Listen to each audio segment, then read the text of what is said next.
નાના કપાયા મુકામે કોંગ્રેસ પરિવાર દ્વારા મતદારોનો જાહેર આભાર સભાનું આયોજન મહેશ્વરી સમાજવાડીએ યોજવામાં આવ્યું હતું। Story report by Ajaysinh Jadeja Mundra. મિત્રો મહાસાપુરા ન્યૂઝમાં આપનું હાર્દિક સ્વાગત છે।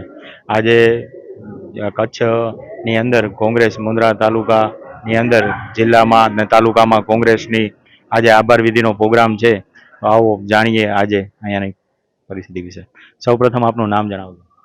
વિરમ ગઢવી, મુન્દ્રા તાલુકા કોંગ્રેસ પ્રમુખ। વિરમભાઈ, મુન્દ્રા તાલુકામાં પંચાયતની કોંગ્રેસમાં કેટલી સીટો હાલમાં વિજય થઈ છે? મુન્દ્રા તાલુકાની કુલ 18 તાલુકા પંચાયતની સીટો હતી, એમાંથી 8 ઉપર કોંગ્રેસને સફળતા મળી છે। અને જિલ્લા પંચાયતની સીટો? જિલ્લા પંચાયતની કુલ 4 સીટો હતી, એમાંથી 2 ઉપર અમને સફળતા મળી છે, જ્યારે 2 અમે લૂઝ કરી છે, હાર્યા છે। અને આવનાર સમયમાં આપના કયા કામોને પ્રથમ પ્રાધાન્ય આપવામાં આવશે? આખા મુન્દ્રા તાલુકાને પ્રથમ પ્રાધાન્ય અપાશે અને જ્યાં કને અમને ઓછી મતો મળી છે ત્યાં વધારે મહેનત કરશું।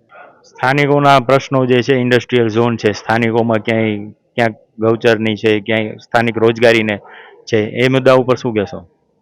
અહીંયા કને મુન્દ્રાની અંદર મુખ્ય પ્રશ્નો જ ઇન્ડસ્ટ્રીયલ છે, મોટે ભાગે એક રોજગારીનો પ્રશ્ન છે, જે સ્થાનિકો માટે કાયમ એક તકલીફ જ રહી છે। બહારના લોકો અહીં આવી અને સારી પોસ્ટો ઉપર રહી જાય છે, જ્યારે મુન્દ્રા તાલુકાના સ્થાનિક લોકો પોતાના વ્યવસાયમાં અને એકદમ સામાન્ય જેને કહેવાય એવી પોસ્ટો ઉપર માંડ મહેનતે લેતા હોય છે કંપનીઓવાળા। તો એ લોકોનું જે કૌશલ્ય છે અહીંયાનું સ્થાનિક લોકોનું, એની પરખ કંપનીઓ કરે અને એમને પૂરતો રોજગાર મળે એના માટે પૂરા પ્રયાસો કરે છે। બીજી તરફ પરિવહનના પણ મોટાભાગના પ્રશ્નો છે, જેમાં રોડ રસ્તાના ખાસ પ્રશ્નો છે, જેમાં પણ ઇન્ડસ્ટ્રી પોતાની જવાબદારી નિભાવતી નથી અને જેના કારણે લગભગ અઠવાડિયે 15 દિવસે એકાદ અકસ્માત થતો હોય છે। તો આ પણ મોટા પ્રશ્નો છે। એના સિવાય અહીંયા કને પ્રશ્નોમાં CSR ફંડના પણ ઘણા બધા વિવાદિત પ્રશ્નો ઊભા જ હોય છે, જે કંપની પોતાની જવાબદારી નિભાવવામાં ક્યાંક ને ક્યાંક કાચી પડી રહ્યો છે। બધી કંપનીઓ, એક નહીં પણ બધી કંપનીઓ કાચી પડી રહી છે, ત્યાં કને પણ અમે મુકરતાથી એ પ્રશ્નો ઊભા કરશું અને એ લોકો ઉપર એવું દબાણ ઊભું કરશું કે સ્થાનિક લોકોને વિકાસમાં એ લોકો સહભાગી બને। મુન્દ્રાની તમામ પ્રજાનો અમે આભાર માનીશું કે જિલ્લા પંચાયતની 2 સીટો આપી અમને અને તાલુકા પંચાયતની 8 સીટો આપી, તેમજ ફક્ત નજીવા અંતરથી લગભગ સમજી લો ને કે 70 મતોથી તાલુકા પંચાયત બનતા અમારે રહી ગઈ છે। તો તમામ પ્રજાએ જે અમને સાથ સહકાર આપ્યો, ઓછા સંસાધનો હોવા છતાંય અમારી સાથે જે લોકો ઊભા રહ્યા, એ સર્વેનો ખૂબ ખૂબ આભાર, ધન્યવાદ। ખૂબ ખૂબ આભાર નારાયણભાઈ। નવીનભાઈ સાથે સૌપ્રથમ આપનું નામ જણાવો। મારું નામ નવીન મેઘજી મહેશ્વરી, ગત તાલુકા પંચાયત છાળાવનો ઉમેદવાર હતો અને જીત્યો હતો। એનાથી પહેલાં પણ છાળાવ ગામમાં તેઓ તાલુકા પંચાયત સદસ્ય મારા ઘરેથી હતા અને મેં મારી કામગીરી કરી અને છાળાવ તાલુકા પંચાયત જીત્યા હતા। આ ફેરે મને ભારતીય રાષ્ટ્રીય કોંગ્રેસે જિલ્લા પંચાયતની સીટ ભદ્રેસર 2, જેનામાં ક્યાંક હું ધારું છું મારી મહેનત ક્યાંક ઓછી પડી, પ્રજાના જે પ્રશ્નો હતા અને સાચી વાચા અને સાચા મુદ્દાઓ તરફી વાળી ન શક્યો, 240 મતે મને હાર મળી છે। એ વિસ્તાર આજે છેલ્લા 15 વર્ષ થયા બીજેપી કને હતું અને 700-800 લીડ થયા હતા। એનામાં અમે 2 તાલુકા પંચાયત અત્યારે પણ જે મારી પોતાની તાલુકા પંચાયત હતી, જે અમારો કોંગ્રેસનો ગઢ કહેવાય, એને જાળવી રાખ્યો, ભદ્રેશ્વર જળવાય।